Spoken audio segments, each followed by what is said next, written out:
9 de la mañana, 6 minutos, nos metemos en otro tema. Seguimos hablando de salud, pero hablamos de otra pandemia, porque en Uruguay las enfermedades cardiovasculares son la principal causa de muerte de las mujeres. ¿Cuáles son los factores de riesgo? ¿Cómo podemos prevenirlos? De todo esto vamos a conversar hoy en el Día Nacional de la Concientización sobre la Salud Cardiovascular en la Mujer. Y para ello recibimos a la doctora Mónica Gianbruno, quien es cardióloga clínica, integrante y expresidenta del Comité de Cardiopatía de la Mujer de la Sociedad Uruguaya de Cardiología. Bienvenida, doctora. Bueno, muchas gracias por la invitación. Acompañamos la iniciativa con este color rojo. Perfecto. Que nos hemos puesto de forma alusiva. Perfecto. Pero también lo tiene. Lo tiene también. Bueno, no es la primera vez que hablamos de este tema en este programa, en momentos de pandemia, ¿no? Donde la atención está acaparada por el coronavirus. La principal causa de las mujeres de fallecimiento sigue siendo las cardiopatías. Sí, en los trabajos mundiales y en el Uruguay que hemos hecho, la mujer se muere como primera causa de enfermedades cardiovasculares. Y cuando hablamos de enfermedades cardiovasculares, hablamos de cerebro y corazón. Las arterias son lo mismo. Y el órgano blanco principal que ataca son el corazón y el cerebro. De hecho, la primera causa de muerte en las mujeres es el accidente cerebrovascular y después la cardiopatía isquémica. ¿Cuántas mujeres mueren por esas enfermedades? Tenemos los datos que nos suministra la Comisión Honoraria de la Salud Cardiovascular del año 2019, donde las enfermedades cardiovasculares representaron el 25,6% de todas las muertes. Y haciendo el cálculo de las mujeres que se mueren, tenemos 12,6 mujeres por día que se mueren de enfermedades cardiovasculares y 11,6, que redondeamos en 12 y 13, hombres por día. Datos que eran desconocidos y siguen siendo desconocidos para mucha parte de la sociedad, y por eso es que desde el 2019 el Parlamento, a iniciativa nuestra del Comité de Cardiopatía en la Mujer, votó la ley de concientización de la salud cardiovascular de la mujer, para que la población, las mujeres y los médicos presten más atención a la salud cardiovascular de las mujeres. Ahí también hay una brecha de género, digamos, en lo que desencadena la presencia de la mujer en el médico, la atención que se presta a ella misma, algunos síntomas. Para poner un poco de orden, ¿a qué síntomas tenemos que prestar atención las mujeres y a partir de qué edad? Porque hay unos años de la vida de la mujer donde los factores ginecológicos, la maternidad, ¿no? Hacen que tengamos puesta la atención como en otra parte del cuerpo. Sí, es verdad, pero tenemos que prestar atención toda la vida. También por eso el rol de la mujer como madre y el del hombre como padre es importante para inculcarle a los niños hábitos de vida saludables. La mujer ya en el embarazo, aquella mujer que tiene hipertensión, lo que se llama preeclampsia en el embarazo, tiene diabetes gestacional o tiene un niño de bajo peso al nacer o pretérmino, tiene un porcentaje importante de mayor riesgo que el resto. Esa mujer se tiene que cuidar toda la vida. No es cuestión de que se cuide a los 50 años, cuando es que generalmente vemos estas enfermedades. La idea es que se cuide toda la vida. Lo mismo si la mujer toma anticonceptivos y fuma, es una dupla bastante brava para las arterias de esas mujeres. Entonces, las que tomen anticonceptivos no pueden fumar. En sí no pueden fumar ninguna, pero si fuman y toman anticonceptivos, el riesgo es todavía mayor. Y bueno, y después lo que tiene que cuidar es lo mismo que tiene que cuidar el hombre. Comer sano, en cuanto a una dieta con frutas y verduras suficiente, carnes magras, hacer ejercicio. Nosotros hablamos ahora en un video que estamos pasando de pausa recreativa, es decir, el estrés laboral, y más ahora con pandemia, requiere que tengamos esos minutos como para recrearse para el estrés y hacer ejercicio. ¿Pausa recreativa haciendo qué? Y bueno, yo les inculco a mis pacientes Cuando estén, que ya no puedan más, salgan a correr una vuelta a manzana. Alcanza. La idea es que caminen media hora por día, 150 minutos por semana. Eso es lo mínimo que la Organización Mundial de la Salud recomienda para hacer prevención cardiovascular. Pero cualquier cosa alcanza. En el trabajo, pausa recreativa puede ser algún ejercicio de estiramiento, según el lugar donde uno trabaja. Y en casa, eso, salir a correr una vuelta a manzana. ¿Cuál es la edad promedio en la que empiezan a aparecer estas dolencias en la mujer, las afecciones cardiovasculares? Bueno, depende de múltiples factores. Uno de ellos es estos antecedentes ginecológicos que te acabo de decir. Otras si tienen antecedentes familiares. Es muy importante que las mujeres sepan que si mi padre, mi madre o mi hermano tuvo una muerte súbita, un infarto o una ACV, yo tengo más chance de tenerlo y por lo tanto me tengo que cuidar antes. ¿Cómo me cuido? Me cuido controlando mis números. Cuánto peso, cuánto tengo de presión, cuánto tengo de colesterol, cuánto tengo de glicemia y si están mal, corregirlos. Y la edad generalmente es después de la menopausia. 50, 55 años es donde vemos más cantidad de mujeres con respecto a la gráfica. Pero la Sociedad de Cardiología hizo un trabajo sobre los infartos y en el total de los infartos las mujeres éramos el tercio de los hombres. Pero había un porcentaje importante de menores de 55 años y en ellas el 75% fumaba. Por eso, vuelvo a recalcar, los factores de riesgo son muy importantes. ¿A qué síntomas hay que estar atenta si uno ya tiene cierta edad? Y bueno, pueden aparecer algunas dolencias. A veces hemos sabido que se confunden con situaciones de estrés o de cierta angustia, ¿no? Por una sensación rara en el pecho. ¿A qué hay que estar atentos y ante qué síntomas hay que consultar?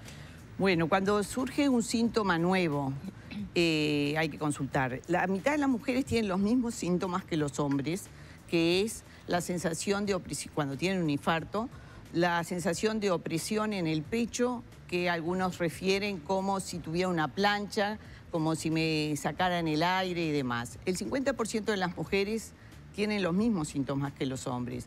El otro 50% lo manifiestan o lo sienten quizás con algún cambio, como cansancio, como sofocación, como náuseas, como vómitos, como molestia en el cuello, en los brazos. Todo síntoma que sea diferente nos tiene que alarmar para consultar. Y si se mantiene más de unos pocos minutos, tenemos que llamar a la emergencia. Porque, como tú decías, muchas veces se interpreta, o las mujeres lo interpretamos, como que estamos mal del estómago, que estamos muy nerviosas, que tenemos algún problema en casa, que tenemos algún problema en el trabajo y no consultamos a tiempo. Generalmente el hombre, cuando tiene esos mismos síntomas, consulta enseguida. Hacemos como una suerte, digamos, hablando de las mujeres, de un autodiagnóstico y con ese autodiagnóstico nos quedamos tranquilos.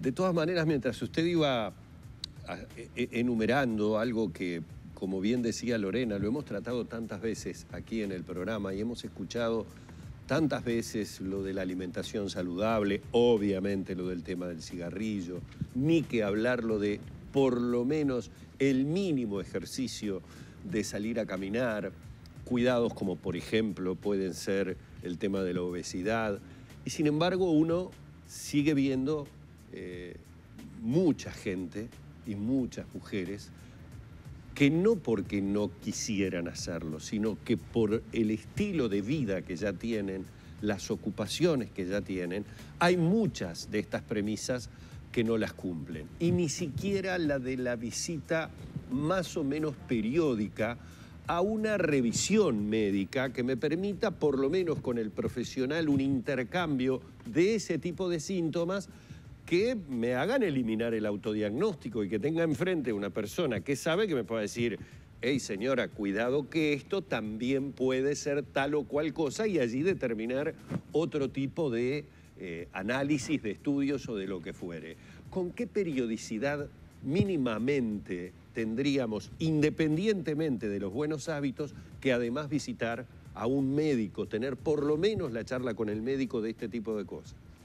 Bueno, si se cumpliera lo que tenemos en el Uruguay, que es el carnet de salud en los jóvenes, donde se detecta el colesterol, la presión, la glicemia, y después en algunos otros casos se hace más exámenes. Y si las mujeres cumplieran, que lo cumplen bastante, la visita al médico una vez por año. Nosotros hicimos en esta encuesta que hicimos de percepción, vimos que el 80% de las mujeres iban una vez por año al médico. Eso es un alto porcentaje y generalmente van a o medicina general o ginecólogo. Que está bien que lo hagan porque por suerte en el Uruguay está establecido los controles como ginecológicos para detectar precozmente cualquier patología. En esa consulta, medicina general o ginecológica, lamentablemente solo el 21% de los médicos han hablado con las pacientes de los síntomas. El 48% han hablado de los factores de riesgo. Entonces, es muy poquito el esfuerzo que pedimos y por eso también hemos trabajado con los médicos, con las diferentes sociedades científicas, porque simplemente es una pregunta, un pedir la rutina no solamente en el hombre, el PSA para la próstata, el urólogo, sino todos los exámenes que sabemos que son necesarios, como la glicemia y el colesterol. Y bueno, una visita al cardiólogo se le puede recomendar ante la duda. Pero sí, lo que nos está pasando es eso, la mujer va una vez por año, pero no se le habla del tema. Mismo a mí como cardióloga, en la consulta, la paciente viene a hablarme de que tiene taquicardia o palpitaciones o cualquier otra cosa, y de ahí uno le va sacando que también tiene a veces un dolor en el pecho, pero claro, ella lo interpretó que era la gastritis, claro, que el hijo le estaba dando trabajo en la escuela, o que era que le estaba por venir la menopausia. Entonces ahí uno ya le manda los estudios. Entonces yo creo que el contacto con un especialista una vez por año es recomendable. Y a su vez que el especialista aproveche esa... Claro, nosotros tenemos actualmente muy poco tiempo para estar con el paciente, pero cuando uno se sistematiza, puede detectar cosas a tiempo y ayudarnos. ¿Qué pasó este año con la pandemia, o sea, 2020, ¿no? Donde se suspendieron las visitas presenciales, esto que usted propone seguramente se vio obstaculizado. Realmente no recuerdo si cardiología retornó a la presencialidad con los cambios propuestos recientemente. Y se ha dicho también que las personas consultan ¿no? Se retrasó la consulta ante situaciones como las que usted describe. ¿Qué pasó este año en su percepción? Bueno, los números todavía no los tenemos. Estamos esperando el análisis que tenemos por suerte en el Uruguay, la Comisión Honoraria de la Salud Cardiovascular, que año a año nos presenta los datos de las enfermedades y sobre todo de la mortalidad en el Uruguay, y estos van a estar bien interesantes en el 2020. Sí tenemos un 20% menos de estudios tipo cateterismos y cirugía cardíaca en este año. Los cardiólogos hemos trabajado con mucha responsabilidad este año y si bien en un periodo fueron totalmente telefónicas las consultas, ya actualmente intercalamos consultas presenciales con telefónicas. Tenemos pacientes que con que lo veamos una vez cada tanto alcanza, le hacemos el electro, le pedimos los estudios y después los estudios los podemos ver perfectamente por una teleconsulta. Pero hay otros pacientes que los citamos para verlos. Es decir, en las dos instituciones que trabajo, en una ya estoy haciendo 3 pacientes presenciales por hora y en la otra, bueno, depende del paciente. A veces el paciente se da cuenta que tiene que ir igual y otra con lo que nos cuenta. Es decir, los exámenes se los puedo pedir, las preguntas se las puedo hacer. Cuando tengo pantalla lo puedo ver y hay algunas cosas de percepción que uno se da cuenta cuando la paciente dice me duele el pecho y me hace así, yo no pienso en nada más que mandarle una prueba funcional. Claro. ¿De acuerdo? Porque son las cosas que importan. Es decir, No creo que la pandemia, que los médicos hayan retrasado el diagnóstico por la pandemia. Sí, capaz que no se nos acercaron los pacientes o no los captamos a los pacientes, y esos son el 20% que o se estudiaron más tarde o no se estudiaron. Y bien sabemos que alguien puede tener un infarto y no hacerse nada, pero la secuela en ese músculo cardíaco lo vemos después. Doctora, ya tenemos que cerrar. ¿Qué actividades va a haber en el día de hoy, en este contexto de pandemia, no? Bueno, en este contexto de pandemia lo que primero queremos trabajar con los médicos, que todos los médicos que hoy, cualquiera sea la especialidad, y sobre todo los cardiólogos, le den preferencia a las mujeres en estimularle en el cambio de estilo de hábitos de vida. Como tú bien decías, eso hay que seguir machacando y repitiendo. En cuanto a la alimentación, el etiquetado frontal nos está dando una ayuda, todavía falta más. Y a las mujeres y a la población lo único que estamos haciendo es trabajando por las redes. Hoy no tenemos ninguna actividad presencial por la pandemia porque realmente también estamos muy preocupadas por ella. El hashtag es Mujer Elegí Cuidar tu Corazón. Esa es la consigna del día de hoy. Exactamente. Muchísimas gracias. Muchas gracias a ustedes. Bueno, ha sido realmente un placer hablar hoy con la doctora Mónica Gianbruno, integrante y expresidenta del Comité de Cardiopatía en la Mujer de la Sociedad Uruguaya de Cardiología.